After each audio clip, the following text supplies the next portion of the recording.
Super Talk 99.7 WTN, Matt Murphy and the Matt Murphy Radio Show. Jay, if you're hearing us, give us the old thumbs up. Oh, yeah, that was on our end, buddy.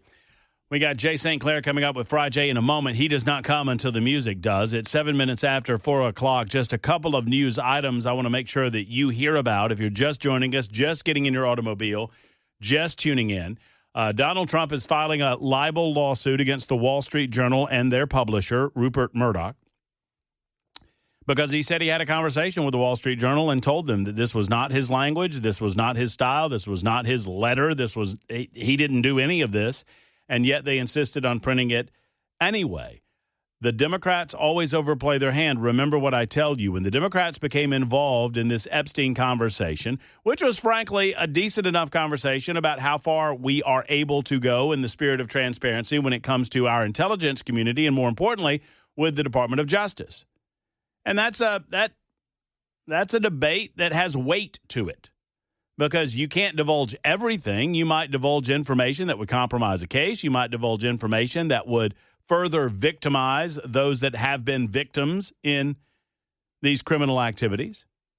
But at the same time, Trump promised, and we demand transparency. Now the Democrats get involved in it. Now it goes all squirrely, and the Democrats can't help but give Donald Trump the upper hand because when he said it was a hoax earlier in the week, I'm like, what is he talking about? Now I think I know because he had just gotten off the phone with the Wall Street Journal. And that portion he most certainly believes is a hoax. In the meantime, reporting coming out of a variety of media outlets after documents have revealed and have now been declassified by the Director of National Intelligence, Tulsi Gabbard, that overwhelming evidence demonstrates how after President Donald Trump won the 2016 election against Hillary Clinton, Barack Obama and his national security team laid the groundwork for what would be a years-long investigation into, quote, Russian collusion. Documents revealed that in the months leading up to the November 2016 election, the intelligence community was consistently arguing that there was no substantial interference. And they argued that even after the election. Under the leadership of James Comey at the FBI and under the leadership of the National Director of National Intelligence at the time, James Clapper, the Obama administration spiked those reports. According to Fox News Digital, that obtained a declassified copy of the presidential daily briefing, which was prepared by the Department of Homeland Security, reporting from the CIA, Defense Intelligence Agency, FBI, National Security Agency, Department of Homeland Security, and State Department for Obama, which was dated December 8th, 2016. We assess that Russian and criminal actors did not impact U.S. election results. After that brief, the FBI and the Director of National Intelligence, John Brennan, demanded that those draft reports be spiked. The FBI drafted a dissent to the presidential daily brief, and they demanded a new report. In other words, they didn't come to the conclusions they wanted. More on this coming up in just a couple of minutes on Super Talk 99.7 WTN. But right now, y'all know what time it is. It's not just First Amendment Freestyle Friday anymore. It's Friday. It is. I don't know about you guys, but one of, if not my definitive favorite hour of the week happens right now. It is Friday on Super Talk 99.7 WTN. At 11 after the hour, and we welcome our good friend, my lawyer, our legal correspondent on the radio show, a good Tennessee man, my soon-to-be again golfing buddy and gambling buddy. Yep. It's Jay St. Clair. Jay, I got a question for you. Yes, sir. How you doing? You know, man, if I were any better, I would be SVG. The only way I think he could be any better is if he put a monkey in his race car and raced it at Dover this weekend. I bet he'd do it too. I bet he'd do it. Hey, if he thought it would help him, he would do it.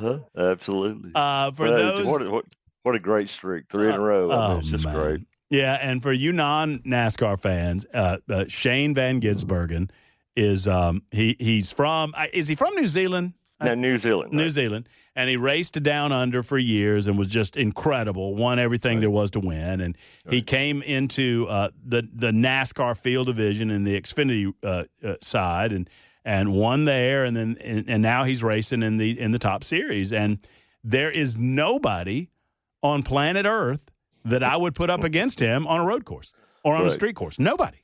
Yeah, no, he hasn't figured out the ovals yet, but he has got road racing figured out, man. He absolutely has got it figured out.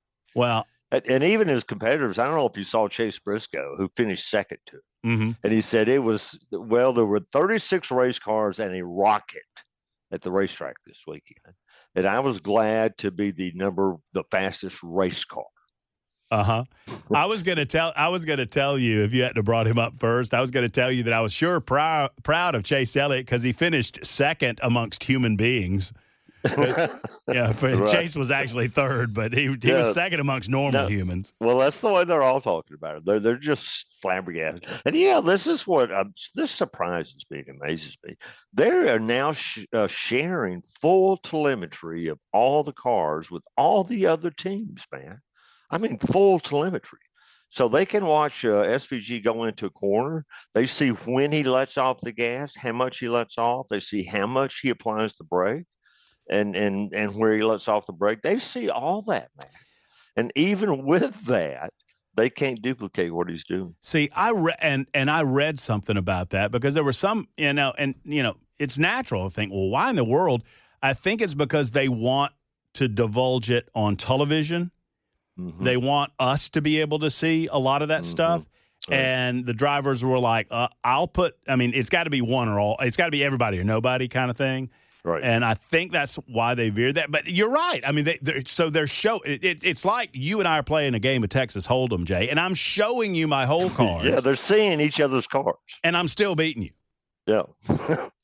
That's a great analogy. I mean, it's great. Yeah. It's absolutely fabulous. And one other thought on it. I heard a conversation about, whether SVG, whether he deserves all of these accolades because he's just good on the road courses. Right. And I want to say that it was Jamie McMurray that pushed back on it. It might have been somebody else, but he's like, well, we didn't give Dale Jr. the grief because he was better than everybody else on super speedways. Right. And it's like, look, he's racing the tracks that NASCAR tells him to race, and he's won 3 races, whether y'all like it or not. Yeah, no, it's amazing. Yeah, and I get that conversation, but through the years there've been specialists, and a lot of that is, I think, upset with the current playoff format, man. People just don't like that, and I get it, but the focus on winning is NASCAR thinks that sells. So I don't know if it sells tickets, but it sells airtime. And you're the guy for me to ask this question because it was gnawing at me. Because my guy, my number 9, Chase, who thankfully has won a race and he will be in the playoffs. Right. He is up there in regular season. I think he's 3rd. Yeah. No, he's second. Or second in the regular season. No. Yeah, no, he's second. He actually is second. Kyle Larson's 3rd. He's only like 20 points behind first place. The 24 car in the regular season, and that's worth 15 playoff points. But in the playoffs, he's the last driver that's won a race, and I'm trying to figure. And I guess that what is that, stage wins? Or a lack of stage wins? Yeah, no, that's right. Because he probably doesn't have that many playoff points right now. He may only have about 8 or 9 playoff points because there's several. You get 5 playoff points for winning a race, and you get 1 playoff point for winning a stage. And so the guys have won 3 races. I think there's 3 people that have. They each got 15 points. And that's an extreme, and that's a big time advantage when the playoffs come. Big time. Yeah. No, that's big time. Yeah. Right. So it really puts the emphasis back on actually winning as opposed to consent. Remember back in the Neanderthal days when, there were some times where there were 3 or 4 races left in the season and you knew who the champion was going to be? Yeah, it was almost, a mathematical certainty that, it would just, in some years it would end early. But, there were some years, you remember the year when Alan Kowicki won it, it came down to the last race and there were 3 cars within 5 points of each other. That's awesome. And one of them was Davey Allison. Was there a monkey in any of those cars? No, I don't think so. Well, I guess we both figured out about the same time that it was pretty good. It came from it was a parody website, but I want to advocate for it. I think Jocko Flacco deserves some of that victory. Yeah, well, it's a great story. We may not have time to talk about it today, but I remember when we first talked about this, Matt. I didn't believe you. No, you didn't. It somehow came up, and I said, well, then maybe he needs to put a monkey in his car. A guy used to do that. You said, no, he didn't. Oh, Jay. I said, yeah, he did. And so we went to a commercial break, and you looked at it and said, this is real. A big old story about it on ESPN from some years ago. For those who don't know, and we can't tell the full, but Tim Flock was a grand national champion. Yeah, which was Cup back then. Which was the Cup. A top-level champion race car driver.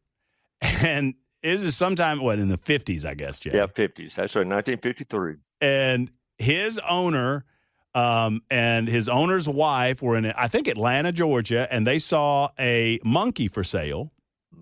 And for some reason, the owner thought that it would be, a good promotion to bring that monkey to the track and put it in a little racing suit. Yeah, with a helmet. And a little helmet. Uh-huh. And fix it a racing seat and put it in the car and have the monkey ride in the car with his grand national champion for however many miles. And he won a race. And he won a race. But the best part of that story is Big Bill France. I mean, because obviously there's rules. They weren't going to give him the win, right? They were going to take it away and say, well, no, you're cheating. You can't have a monkey. You can't have a monkey in there. And Big Bill went down to the track because he was the big boss man, and what he said went. And he saw all the fans and how excited they were. Yeah. And how everybody was around that car. Everybody wanted to take pictures of the monkey. And Bill France looked at those NASCAR officials. The official said, well, he can't win. He's got a monkey in the car. And Big Bill France said, I don't see a monkey. That's so good. Because you know what he did? And you know what he saw, Jay? Fans. He saw dollar bills. He saw dollar bills is what he saw. I love it. Absolutely. And so Jocko Flacco rode around in Tim Flock's car until there was a fateful day where he learned how to check tires and he got hit in the head with a rock. It didn't kill him, but it freaked him. He got loose in the car, and Jocko had to come in and pit and throw the monkey out. He came in, green flag, threw the monkey out of the car, kept going. I think he finished third or something. Yeah, and he lost a couple of spots, and then he said, I'm not doing that anymore. I'm not toting this monkey around anymore. Jay, from monkeys to monkey business, I had a caller earlier that asked a question that I kind of dismissed at first, but I want to ask you this question, and I want you to answer it when we come back from break. Dan has called in and said that he wants to know if he can sue CNN because his wife believes everything they say. And he's a Trump man. And at first I was laughing about it, but I thought, well, wait a minute. If he's losing out on relations, if you know what I'm saying? Yep. I mean, so just think on it. And I've got like 5 people that want a class action on this. Okay, well, Ken, I hope you're listening because I want you to answer this question.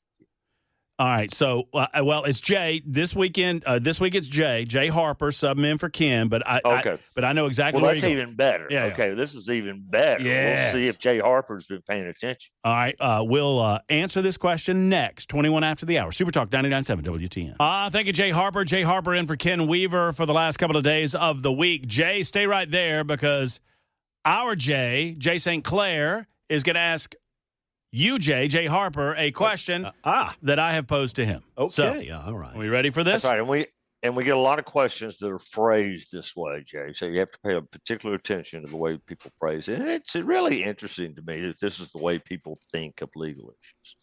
The question is, can he sue CNN because his wife believes everything she hears on that TV station? Uh-huh. Can he sue her? What is your answer to that, Jay? Well, I think in this day and age, there's nothing to stop you from suing for whatever the heck you want. The substance is right, Jay, Yeah. but we're looking to phrase that a little bit more succinctly. And this tells me you're not a Yes. regular listener to the show, Uh-oh. at least not Friday. I'm getting scolded here. Well, you not deserve it. You scolded, deserve it. just You get a deserve little coach. Yes. Jay, it takes two things to file a lawsuit: Mm-hmm. $140 and a crayon. And a crayon. I have That's all you heard. need. I have heard that statement. Bingo. That's it. Yes. $140. Bingo. So, sir, the answer is yes, you can sue CNN.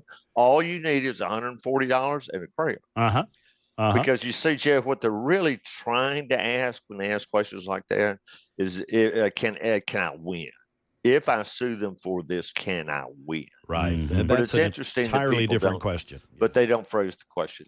Yeah. And since he didn't ask that question, I'm not going to answer. That's right. That's right. Because Jay gets paid by the opinion, and You got to pay to plug. the rates triple based on which opinion he's offering. So I mean, and triple of zero is a lot of money. Let's see. Let's go to. We've been scolded for talking too much NASCAR, Jay. So we better go to some legal questions. I get it. No, I get it. Denise is next up with a question for Fry J and Jay St. Clair. Hey, Denise. Hi, can you hear me? Yes, ma'am. Okay. My husband had dental surgery a couple of years ago to get a full set of dentures installed in his mouth. They had to put in the stuff that they screw the new dentures into. Right. And he had a bad response to the anesthesia.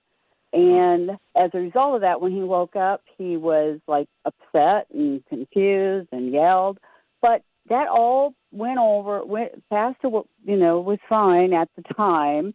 And he got his dentures put in. But then within 2 weeks, we received a letter that we were being he was no longer there as they severed the patient-physician relationship and said we had to go find another dentist. Well, we tried. There's no other dentist who does the same stuff they say. I didn't want to say the name of the company. Yeah, right. But what we're trying to do is get our 5-year contract paid back to us because it was $50,000 up front. Wow. And but that was not only for the work they did, but for the work they were going to do in the future. Yes, we did. Yes, he never. He had. Have you asked? Have you asked for a Have you asked for a refund? Yes, sir. As we've asked for a refund. As a matter of fact, we even tried to get them to go into arbitration according to the contract. If we wanted to sever the relationship, we would have had to go into arbitration, and they wouldn't go into arbitration, and they wouldn't give us back a dime of our money, and we had to go to a different dentist because he started having bone spurs coming out of the side of his mouth on one of the sides where it was done, and that cost a lot of money, and our dental insurance ended up having to pay this other dentist when we paid these guys for 5 full years of service on this. Yeah, how much money do you figure they owe you? How much money do you think they owe you, Denise? I would say that honestly, for the humiliation of this, that I would want the whole entire thing back. Yeah, but I mean, they did do some work. Put humiliation apart. Just under the dental services contract, what would you value the work that's been done today? Well, the thing is, they couldn't even put in none of the dentists we talked to, and we went to 4 different dentists afterwards. None of them could do what's called the hard line. After they put in these artificial teeth, they have to do this hard liner that actually makes it sit down. Denise, here's the deal, Denise. You've got at least a $25,000 dispute and maybe more. They're not going to do anything. They're not going to get serious about this until you get a lawyer. I mean, that's just the way that's the world what I'm works. looking for. I've been looking for a lawyer who will take this case, and I have not been able to find somebody. I'm looking for a lawyer recommendation. I don't know anyone that specializes particularly in that field, but do this. Send me. You will find me on the internet. My name is Jay St. Clair. I'm with Littler Mendelson. Easy to find on the internet. Send me, either call me or send me an email address, and I will do my best to find you a lawyer and send you that Well, person. I will definitely do that. Thank you so much. Oh, Denise. Well, I'm sorry y'all having to thank you. deal with this, Yep. Denise. I'll see if I'm not the right person. I'm not licensed to practice in Tennessee, but I'll find you someone who is. Jay's so kind when it comes to those things, and we appreciate you, Denise, and appreciate you, Jay. We'll get back to questions and thoughts for Jay St. Clair coming up in a moment. It's time for news on Super Talk 99.7 WTN. Super Talk 99.7 WTN. We're crossing our fingers. It's 39 after the hour. We have Jay St. Clair. For those watching on Talk TV, you can see Jay and yours truly there on your screen. Jay's back in his home base in Birmingham, Alabama. We're here just off of Music Row in Nashville. And for some reason, we were going along just fine with our Zoom connection. And then for some reason, a couple of weeks ago, Zoom started limiting us to like 30 minutes. So hopefully that's not a problem anymore. And we still have Jay on the line. Jay, you still there? Yes, sir. Oh, I love it. I love everything about that. All right. So I have a real quick question, and then we're going to get to calls. My real quick question is, can you give us kind of a 25 or 50 cent tour or $1.50 tour on grand jury testimony and why? This has come up because of the Epstein deal, Jay. Right. So the Trump administration is kind of trying to put this issue to bed, and they're saying, look, we're going to ask a judge to unseal grand jury testimony, which I thought you're the perfect person to ask. Why is grand jury testimony sealed to begin with? Richard might be a better person to ask, but he's not going to tell it. It's really for two reasons. Here's the main reason, man, is to protect the innocent. Mm-hmm. There are no filters at grand juries. There's no judge, no jury. And people can come in and say anything they want. Hearsay, surmise, anything. And there's no filter there to check whether it's true or not.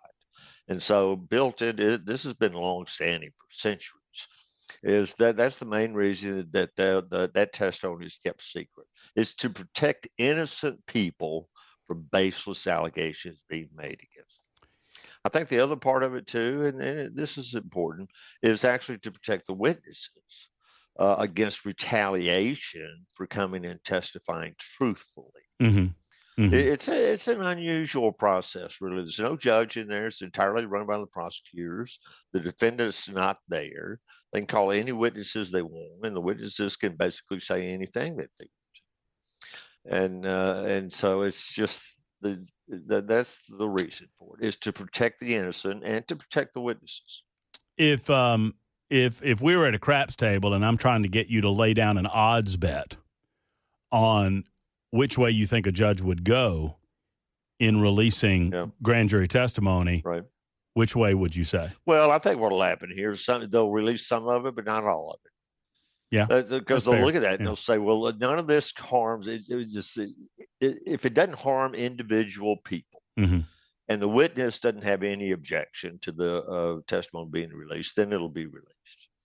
But if there are scandalous things said in there that have no factual basis, if I was a judge, I wouldn't release it. So I think some of it will come out, but not all of it. Well, that makes a lot of sense. Let's get back to the phones and talk to Maggie, who is on the line. Hello, Maggie. Good afternoon. Hello, Matt. How are you? I'm great. Hope you are. Good. Just making sure that everybody can hear me. So, Jay, I'm a big fan. I've got a question for you. I'm going to try to be very succinct about this. But I was a landlord in Alabama. I had tenants who breached their contract. I won a judgment of $13,500. They moved to Texas. I filed a foreign judgment. And I've been unable to collect. I did most of the work pro se, and then I hired an attorney, and it sounds like there's no way to collect on this, which really irritates the crap out of me. Yeah, the only thing I can say about that, Maddie, and you follow the process, you totally get all of it. I guess if you're in that business, you have to learn how to do it. You could try a collection agency. And they're going to take a percentage of the money. They may even take 50%, but 50% is better than 0%, Maddie. Correct. But yeah, So it's that one would thing. be your It's angle is yeah, to, absolutely. That's the only suggestion I have. Given that amount of money, it doesn't make sense to pay a lawyer by the hour to do it. It's only right. going to be on a contingency, and so I would get in touch with one of these collection agencies. You can get on the internet; they're everywhere, and some of them are really quite reputable.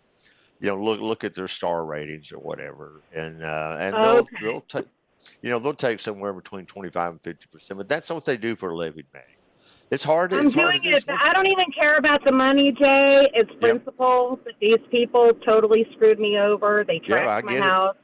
I don't Yep. even No, care about the money at this yep. point. Yep. Yeah, thank you. But a collection agency, and where do I look to see their star rating? Well, I don't know, like Angie's List or something.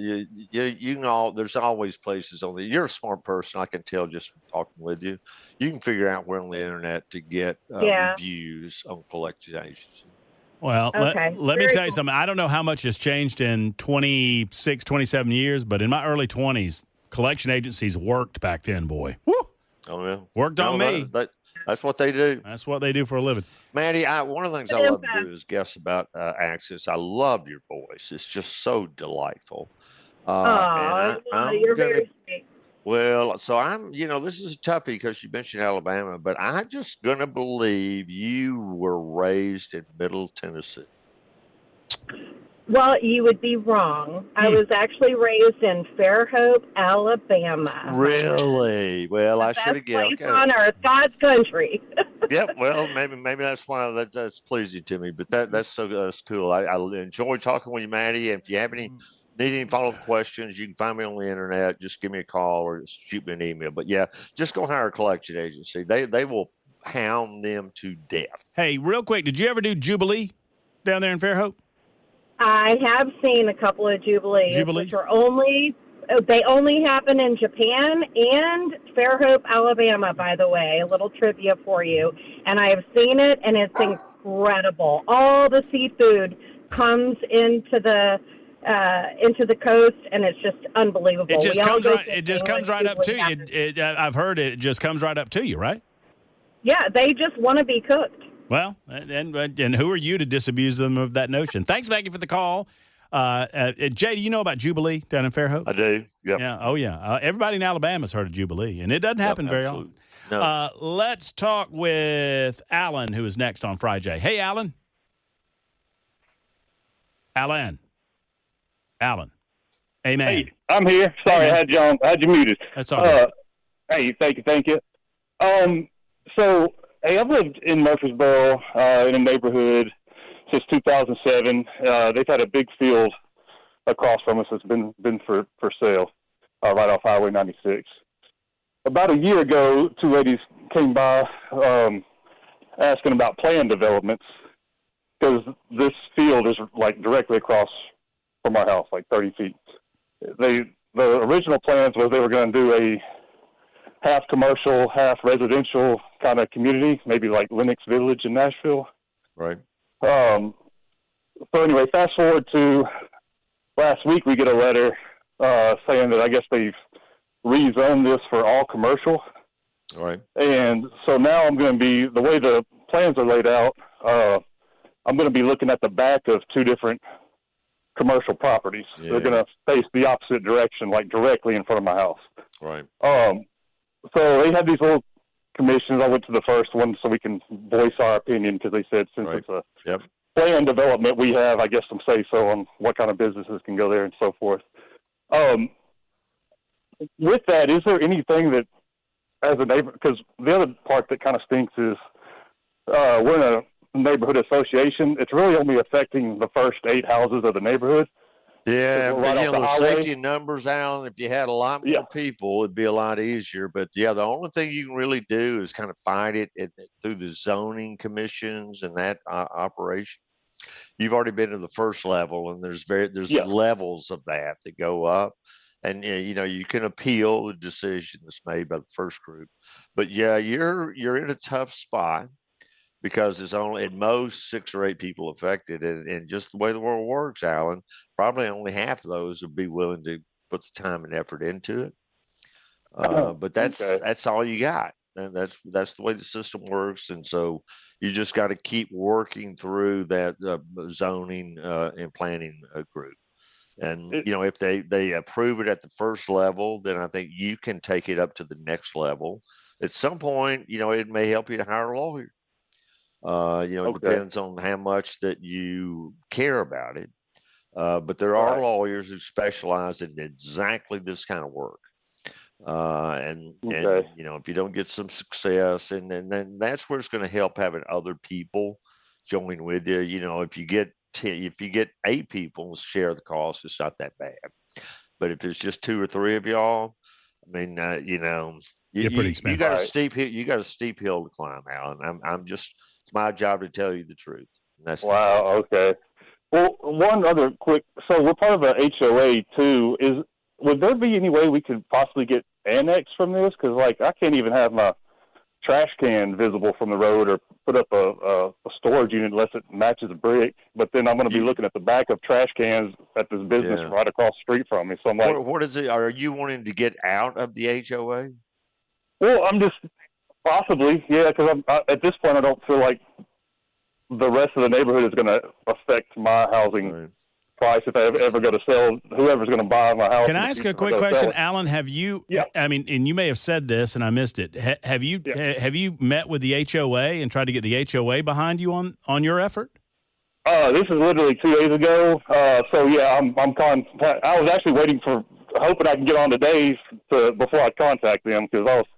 Yeah. I mean, Jay, that would be kind of the numbers that we're talking about, right? If we get the HOA behind us, sure, absolutely. I mean, that's a little more weight, maybe in your effort. Well, I'd go to them and say, look, y'all got to help us out. And if they say, no, we don't care anything about it, then I say, well, then I don't want to be in the HOA. Yeah, what is the HOA for if you're going to let a? Then you're not. I'm not getting any return on my investment. Right. Exactly. Okay. From what I read online, it was like trying to get annexed out of a HOA is like trying to get a bill passed in government. Well, I'd have to see the agreement, but it's going to be tough because it's probably it's probably a restricted covenant in your deed. Mm-hmm. Yeah. So it's just going to be tough. Alan, let us know how it goes. But I would try to make friends with the HOA, right? And say, hey, this is what y'all are here for. Let's get together and stop these stupid trash cans and all this crap going on next door. So, just don't call the president of the HOA Karen. Well, Jay, I'd been there one day. One trash can one day. Jay, I'm so sorry we're out of time, but we are. You know how much I love you, brother, and I love these visits together, and let's get together again soon, my friend. Thank you, brother. All right, take care. Have a good weekend. There's Jay St. Clair's 51 after the hour on Super Talk. Man, I'm like multitasking in here like you would not believe. One, I'm on a beautiful lake. I don't know if you're watching on Talk TV, what is that? A lake? Is that a pond? Is that a river? What is that? A canal? That's probably a canal. Am I on a canal right now? I think that's the French Canal. What? Yes. Yeah, it certainly looks European. I'm not a peon. Looks like European in the canal. I know. If you want me to, if I fall out of my chair, Jay, Himalayan. You like that? Hey, and if I'm European when I'm done, am I finished? Hey! Come on. These are the jokes, people. Anyway. So no, I'm multitasking. I just asked Grok if he would tell all of his followers to follow me. On the X machine, Grok is that AI, and I've been arguing with Grok about voter ID because Grok says voter ID disenfranchises people. And I was like, well, no, they've got free mobile units now. And Grok actually just told me, and you can follow along with this conversation on the X machine at Matt Murphy Show. And so Grok has said, Grok said to me, Matt Murphy, this computer artificial intelligence said, oh, you make a great point, Matt. That's what it said to me. I was like, well, thank you. And since I make such a great point, Grok, you should tell your millions of followers to give me a follow. How about that? Well, at least it didn't say great point, Mark. That'd be good if it did. It got that part right. That's true. That's a good point. Halfway home, including in the 5 o'clock hour, we will do a little nincompoops in the news. That's on the way next, plus your telephone calls. We will reset for you on this incredible bombshell report by Tulsi Gabbard, let you know where we are with Pam Bondi asking for the unsealing of grand jury testimony. It is all to come. It is the Matt Murphy Radio Show on Super Talk 99.7 WTN.